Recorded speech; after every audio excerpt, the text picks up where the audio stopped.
भगवान शिव मक्का में कैसे कैद हो गए। आज मैं आपको एक ऐसी कहानी सुनाने जा रहा हूं जो समय की धुंध में कहीं छुप गई है। एक ऐसा रहस्य जिसे जानने के बाद आपका दिल कांप उठेगा और आंखों में आंसू आ जाएंगे। यह कहानी है महाकाल के महेश्वर की, उस शिव की जो आज भी मक्का की पवित्र भूमि में मौजूद है लेकिन कैद है। भक्तों, आज हम एक नई कहानी और एक नया वीडियो लेकर आपकी सेवा में उपस्थित हुए हैं। आज की कथा अत्यंत ज्ञानवर्धक और प्रेरणादायक है। कथा शुरू करने से पहले आपसे एक विनम्र निवेदन करते हुए यह कहना चाहता हूं कि शास्त्रों में कहा गया है कि अधूरी छोड़ी गई कथा दुख और पाप का कारण बनती है, इसलिए इसे अंत तक अवश्य सुने। जब यह पृथ्वी आज जैसी नहीं थी, त्रेता युग की स्वर्णिम धूप में जब धर्म का सूर्य आसमान के मध्य में चमक रहा था, तब सारी पृथ्वी एक ही संस्कृति, एक ही आध्यात्म से जुड़ी हुई थी। उस समय अरब की धरती आज जैसी रेतीली नहीं थी। वहां हरे भरे बगीचे लहलहाते थे, नदियां कल कल करती बहती थीं, और उस पावन भूमि के मध्य में स्थित था एक अद्भुत मंदिर, मक्केश्वर महादेव का मंदिर। हाँ, वही मक्का जहां आज लाखों लोग तीर्थ यात्रा करने जाते हैं। लेकिन क्या आप जानते हैं उस स्थान का वास्तविक नाम था मक्केश्वर। यह शब्द संस्कृत से आया है, मोक्ष प्लस ईश्वर, यानी मोक्ष देने वाले ईश्वर। कहते हैं कि जब सृष्टि के आरंभ में धर्म की स्थापना हो रही थी तो भगवान शिव ने स्वयं इस स्थान को चुना था।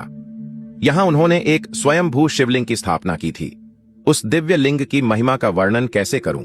वो श्वेत रंग के संगमरमर जैसा था जो स्वयं प्रकाशित होता था। रात्रि के समय तो मानो आकाश का चांद पृथ्वी पर उतर आया हो। उसकी दिव्य आभा से पूरा मक्केश्वर नगर जगमगाता था, और जब सुबह होती तो सूर्य की पहली किरणें उस शिवलिंग पर पड़ती तो ऐसा लगता मानो स्वयं महाकाल अपने तेज से पूरे ब्रह्मांड को आशीर्वाद दे रहे हों। उस काल में मक्केश्वर मंदिर की महिमा तीनों लोकों में फैली थी। न केवल मनुष्य बल्कि देवता, गंधर्व, किन्नर सभी यहां दर्शन करने आते थे। इंद्रदेव जब भी कोई महत्वपूर्ण निर्णय लेना होता तो पहले मक्केश्वर महादेव के सामने आकर प्रार्थना करते। ब्रह्मा जी भी जब सृष्टि की रचना में कोई संशय होता तो यही आकर महाकाल से मार्गदर्शन मांगते, और माता पार्वती, कैसे भूल सकता हूं उस दिव्य दृश्य को।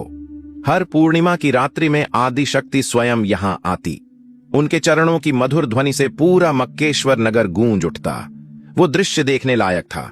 चांदी जैसे उजले वस्त्र पहने, अपने माथे पर चंदन का तिलक लगाए, हाथों में रुद्राक्ष की माला लिए, माता पार्वती शिव जी की परिक्रमा करती, और तब पूरा मंदिर दिव्य संगीत से भर जाता। जी हां, उस समय अरब में रहने वाले लोग शिव भक्त थे। उनकी भाषा में भी संस्कृत के शब्द मिले हुए थे। वे अल्लाह कहते थे, जो अलख शब्द से बना था। अलख निरंजन, यानी जो दिखाई ना दे। वे 5 समय की पूजा करते थे, सुबह सूर्योदय के समय, दोपहर में शाम को, सूर्यास्त के वक्त रात में, और आधी रात को। यह परंपरा आज भी कहीं ना कहीं दिखाई देती है। नहीं, उनकी औरतें माथे पर तिलक लगाती, गले में रुद्राक्ष बांधती, पुरुष जटा रखते, भस्म लगाते, और सबसे बड़ी बात, वे सभी रोज मक्केश्वर महादेव के दर्शन करने जाते। कैसा सुंदर समय था वह।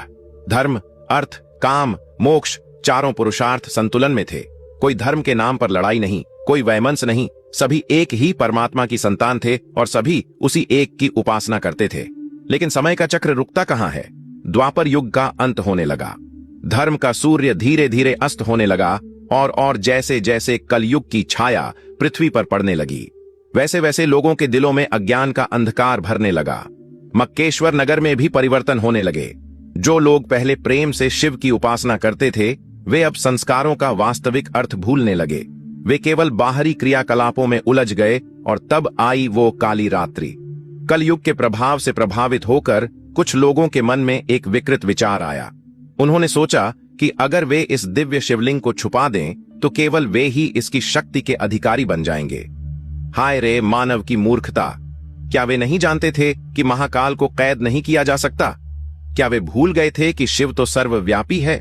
सुनिए, अब मैं आपको उस रात्रि की कहानी सुनाता हूं जिसे याद करके आज भी मेरा हृदय का काम जाता है। अमावस्या की वह काली रात थी। तारे भी मानो छुप गए थे। डर के मारे हवा भी नहीं चल रही थी, मानो प्रकृति ही सांस रोककर बैठी हो। मक्केश्वर मंदिर में शिवलिंग अपनी दिव्य आभा से चमक रहा था।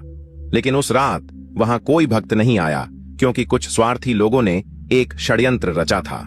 वे चुपके से मंदिर में घुसे। उनके हाथों में बड़े बड़े पत्थर थे और उन्होंने उस पवित्र शिवलिंग के चारों ओर एक काला कक्ष बना दिया। जब पहला पत्थर शिवलिंग के सामने रखा गया तो पूरी पृथ्वी कांप उठी। जब दूसरा पत्थर रखा गया तो आकाश में बादल गरजे, और जब तीसरा पत्थर रखा गया तो देवताओं के आंसू बारिश बनकर बरसे। लेकिन वे अज्ञानी लोग समझ नहीं सके। उन्होंने सोचा कि यह सब प्राकृतिक है। वे अपने काम में लगे रहे, और अंत में जब उन्होंने शिवलिंग को पूरी तरह से छुपा दिया तो एक दिव्य आवाज आसमान से आई, हे मूर्खों, तुमने जो किया है उसका फल तुम्हें और तुम्हारी आने वाली पीढ़ियों को भुगतना पड़ेगा। मैं यहां से जा नहीं रहा, बल्कि तुम ही मुझसे दूर हो गए हो। उस आवाज की गूंज से पूरा मक्केश्वर नगर हिल गया, लेकिन उन अंधे लोगों ने इसे भी नजरअंदाज कर दिया। उस रात्रि का दर्द कैसे बयान करूं। जब भगवान शिव को उनके ही भक्तों ने कैद कर दिया तो स्वयं महाकाल के आंसू बहे। वे आंसू पत्थरों पर गिरे और वे पत्थर काले हो गए। आज भी वह काला पत्थर वहां मौजूद है जो शिव जी के दर्द की निशानी है। महादेव का हृदय करुणा से भरा था।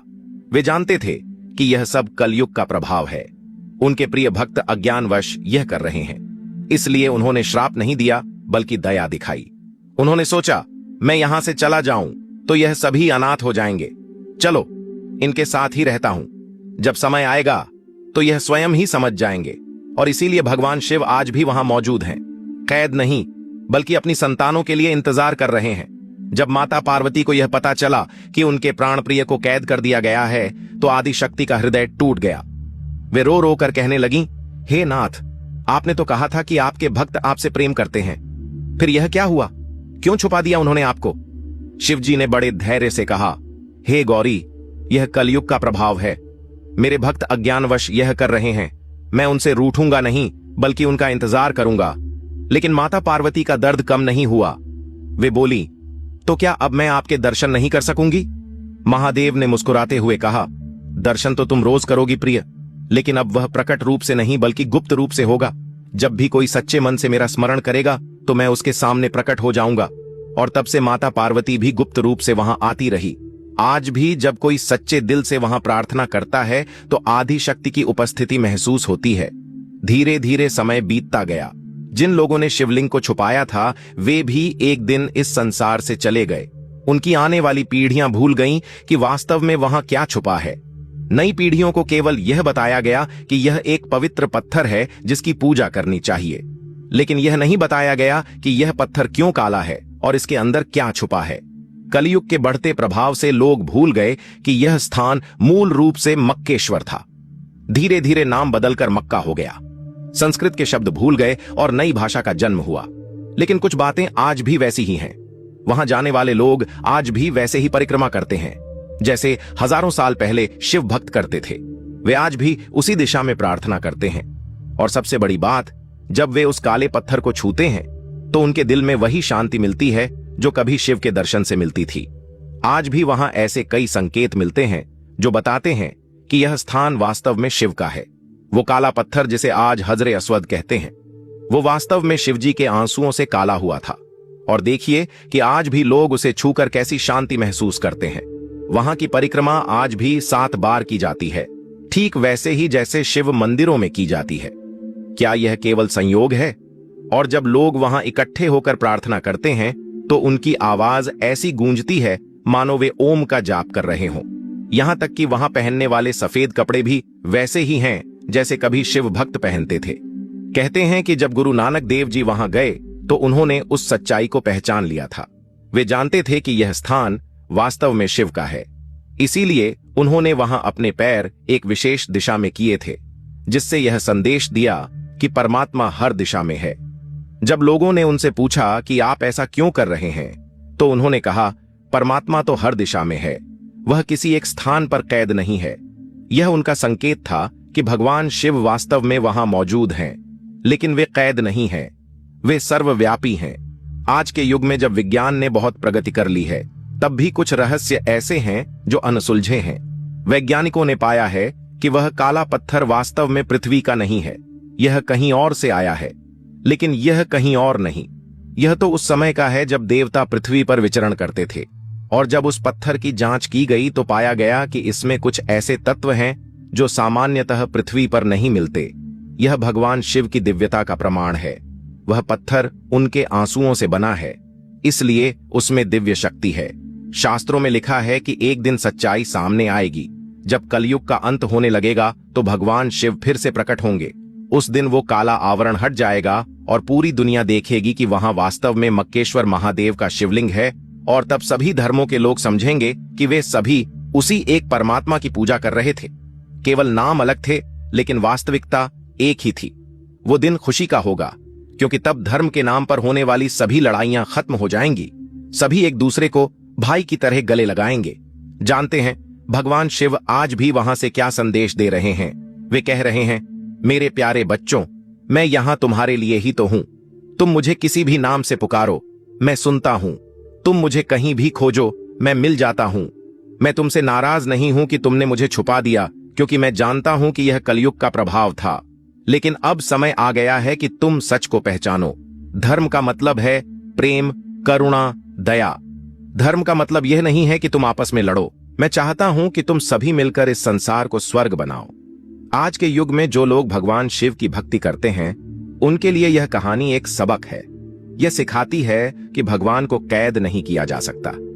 वे सर्वव्यापी हैं। चाहे आप उन्हें काशी विश्वनाथ में खोजें या केदारनाथ में या फिर मक्केश्वर में, वे हर जगह हैं। और सबसे बड़ी बात यह है कि भगवान शिव किसी धर्म, जाति या संप्रदाय के नहीं है। वे पूरी मानवता के हैं। जो लोग आज मक्का जाते हैं, वे भी अपने अंदर उसी शांति को महसूस करते हैं जो कभी शिव भक्त करते थे, क्योंकि वहां आज भी महाकाल की उपस्थिति है। वे चाहते तो अपने भक्तों को श्राप दे सकते थे। वे चाहते तो क्रोध में आकर सब कुछ नष्ट कर सकते थे, लेकिन उन्होंने ऐसा नहीं किया। उन्होंने प्रेम को चुना, उन्होंने क्षमा को चुना, उन्होंने धैर्य को चुना। और आज भी वे वहां प्रेम से इंतजार कर रहे हैं कि कब उनकी संतानें सच को पहचानेंगी। यह बताती है कि सभी धर्म, सभी मार्ग उसी एक परमात्मा तक जाते हैं। चाहे आप उन्हें शिव कहें या अल्लाह या गॉड या वाहे गुरु, वो एक ही है। मक्का में छुपे हुए मक्केश्वर महादेव इस बात के प्रमाण है कि धर्म बांटता नहीं, जोड़ता है। जब वह दिन आएगा जब सच्चाई सामने आएगी, तो माता पार्वती भी प्रकट रूप से वहां आएंगी। वे अपने प्राण प्रिय शिव जी को कैद से मुक्त देखकर खुशी से नाच उठेंगी। और तब वहां फिर से वैसा ही दिव्य वातावरण होगा जैसा कभी त्रेता युग में था। देवता, गंधर्व, किन्नर सभी आकर उत्सव मनाएंगे। पूरा ब्रह्मांड खुशी से झूम उठेगा और उस दिन सभी धर्मों के लोग एक साथ मिलकर भगवान शिव का अभिषेक करेंगे। लेकिन आपको इंतजार करने की जरूरत नहीं है। भगवान शिव आज भी आपके साथ हैं। जब आप सच्चे मन से उनका स्मरण करते हैं तो वे आपके हृदय में प्रकट हो जाते हैं। जब आप दूसरों के साथ प्रेम और करुणा से पेश आते हैं तो वे आपके कर्मों में दिखाई देते हैं। मक्का हो या काशी, केदार हो या कैलाश, भगवान शिव हर जगह हैं। आपको बस सच्चे मन से उन्हें पुकारना है, और जब आप उन्हें पुकारेंगे तो वे जरूर आएंगे, क्योंकि वे अपने भक्तों को कभी निराश नहीं करते। यह केवल शब्द नहीं है, यह अनुभव है। यह केवल कहानी नहीं है, यह उस अदृश्य शक्ति का प्रमाण है जो समय और सीमाओं से परे है। जब जब इंसान ने खुद को अकेला समझा, जब जब उसे लगा कि अब कोई सहारा नहीं बचा, उसी क्षण किसी न किसी रूप में महादेव ने उसका हाथ थाम लिया। कभी एक अजनबी की मदद बनकर, कभी भीतर से उठती हिम्मत बनकर, तो कभी एक ऐसी शांति बनकर जो हर तूफान को शांत कर दे। आप सोचिए, क्या सच में भगवान किसी एक स्थान तक सीमित हो सकते हैं? क्या अनंत को किसी दिशा में बांधा जा सकता है? काशी की गलियों में गूंजता हर हर महादेव हो, केदारनाथ की बर्फीली वादियों में तपता विश्वास हो, कैलाश पर्वत की दिव्य शांति हो, या मक्का की पवित्र धरती, ईश्वर का प्रकाश हर जगह है। वह किसी दीवार, किसी भाषा, किसी परंपरा में कैद नहीं। वह तो बस प्रेम में प्रकट होते हैं। कहते हैं, एक समय ऐसा आएगा जब मनुष्य धर्म के नाम पर विभाजित होकर स्वयं को ही भूल जाएगा। वह मंदिर और मस्जिद की दूरी तो नाप लेगा, लेकिन दिलों की दूरी को कम करना भूल जाएगा। उसी समय महादेव मौन होकर मानवता को देखेंगे। वे प्रतीक्षा करेंगे, किसी बड़े यज्ञ की नहीं, किसी भव्य मंदिर की नहीं, बल्कि उस क्षण की जब दो लोग बिना भेदभाव के एक दूसरे को गले लगाएंगे। जब आप किसी भूखे को भोजन कराते हैं, वहां शिव हैं। जब आप किसी रोते हुए को सांत्वना देते हैं, वहां शिव हैं। जब आप अपने अहंकार को छोड़कर किसी से क्षमा मांग लेते हैं, वहां भी शिव हैं। वे त्रिशूल और डमरू से पहले करुणा और क्षमा के देव हैं। उनका तीसरा नेत्र केवल विनाश का प्रतीक नहीं, बल्कि अज्ञान के अंत का प्रतीक है। इस कहानी को सुनने के बाद आपका दिल भी भर आया होगा, आंखों में आंसू आए होंगे। यह आंसू कमजोरी के नहीं, यह आंसू उस अनंत प्रेम के हैं जो हर मनुष्य के भीतर छिपा है। चाहे वह उसे अल्लाह कहे ईश्वर कहे, गॉड कहे या महादेव नाम अलग हो सकते हैं, लेकिन शक्ति एक ही है। भगवान शिव आज भी आपसे कह रहे हैं, मेरे प्यारे बच्चे, मैं तुमसे प्रेम करता हूं, तुम मुझसे प्रेम करो, लेकिन सबसे बड़ी बात, आपस में भी प्रेम करो। धर्म के नाम पर मत लड़ो, जाति के नाम पर मत बंटो, क्योंकि तुम सब मेरी ही संतान हो। कल्पना कीजिए उस दिन की, जब हर घर में सुबह की शुरुआत केवल अपने धर्म के मंत्र से नहीं, बल्कि मानवता के संकल्प से होगी। जब बच्चे यह सीखेंगे कि इंसान पहले है, पहचान बाद में। जब कोई यह नहीं पूछेगा कि तुम किस पूजा पद्धति को मानते हो, बल्कि यह पूछेगा कि तुम्हारा दिल कितना साफ है। और तब जब पूरी मानवता एक स्वर में प्रेम का उच्चारण करेगी, जब नफरत की जगह अपनापन ले लेगा, तब शिव केवल मूर्तियों में नहीं, बल्कि साक्षात अनुभव में प्रकट होंगे। क्योंकि वे बाहर आने का इंतजार नहीं कर रहे, वे हमारे भीतर जागने का इंतजार कर रहे हैं। यह कहानी केवल कहानी नहीं है, यह सच्चाई है, यह इतिहास की गूंज है, यह भविष्य की संभावना है। कहते हैं मक्केश्वर महादेव आज भी वहां सूक्ष्म रूप में विद्यमान है। लेकिन असली प्रश्न यह नहीं कि वे कहां हैं। असली प्रश्न यह है, क्या हमने अपने हृदय के द्वार खोले हैं? जब भी आप किसी मुश्किल में हो, उन्हें याद करिए। जब भी आपका मन दुखी हो, उनसे प्रार्थना करिए। लेकिन याद रखिए, उनकी सबसे प्रिय प्रार्थना शब्दों से नहीं, कर्मों से होती है। जब आप किसी और धर्म के व्यक्ति से मिलें, तो उसे अलग मत समझिए, वह भी उसी परमात्मा की संतान है। जब तक हम सब एक नहीं होंगे, तब तक शिव का वास्तविक संदेश अधूरा रहेगा। वे हमारा इंतजार कर रहे हैं, मंदिरों में नहीं, मस्जिदों में नहीं, पहाड़ों में नहीं, बल्कि हमारे दिलों में। और जिस दिन दिलों की दीवारें गिर जाएंगी, उसी दिन महादेव फिर से प्रकट होंगे, किसी चमत्कार के रूप में नहीं, बल्कि एक ऐसी दुनिया के रूप में जहां प्रेम ही सबसे बड़ा धर्म होगा।